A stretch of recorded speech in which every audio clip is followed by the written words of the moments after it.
वाटताना दिसत आहे. धनंजय सुरेश धसांना मी 2-3दा बोललो आहे. माननीय देवेंद्रजी त्यांच्याशी बोलतील, पण निश्चितपणे खरं तर ज्या भूमिका आहेत त्या पक्षामध्ये किंवा सरकारमध्ये मांडल्या पाहिजे.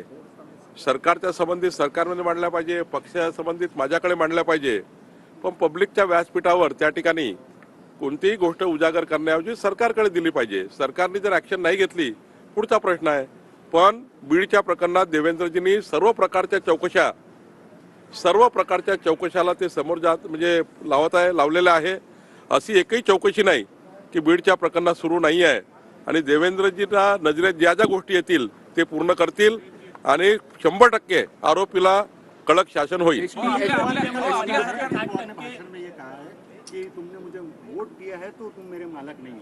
देखिए, अजीत दादा की भूमिका क्या है मैंने सुना नहीं है, लेकिन मेरी और हमारी सरकार की भूमिका है कि जनता ये सर्वोपरि है.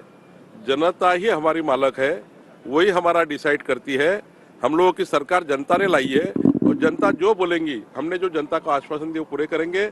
मतों का कर्जा हमने लिया है, मतदान जो भी जनता ने दिया है, लेकिन कर्जा हमने लिया है वोटों का.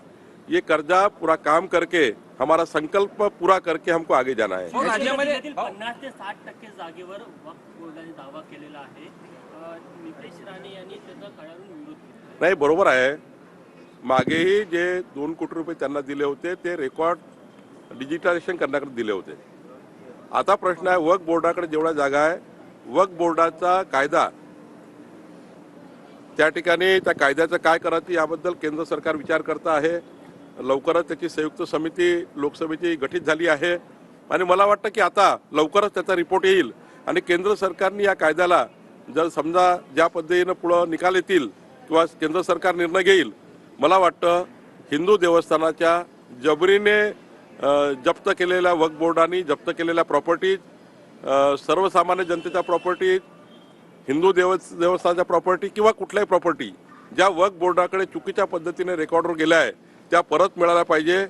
नितेश राणेचं म्हणणं योग्य आहे, त्या जनतेला परत मिळायला पाहिजे, देवस्थानाला परत मिळायला पाहिजे.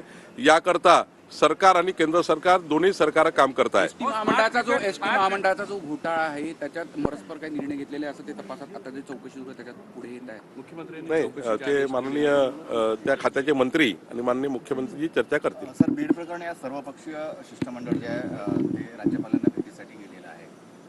नाही, राज्यपालाही सुद्धा जे निवेदन दिलं ते निवेदन सरकारकडेच येतं. सरकार त्या ठिकाणी पूर्ण काम करत आहे.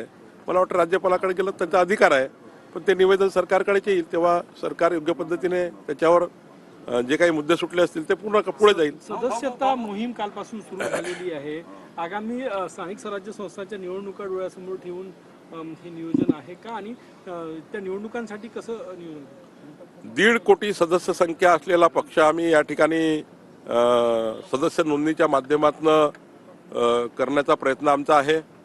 आम्हाला 3 कोटी 11 लक्ष मतं मिळाली आहे आणि आम्हाला विश्वास आहे की जनतेने मोदींच्या नेतृत्वात आम्हाला या ठिकाणी एक मोठं यश आम्हाला दिलेलं आहे. देवेंद्रजी या ठिकाणी यशस्वी मुख्यमंत्री म्हणून आमच्या महाराष्ट्राचे नेते आहेत.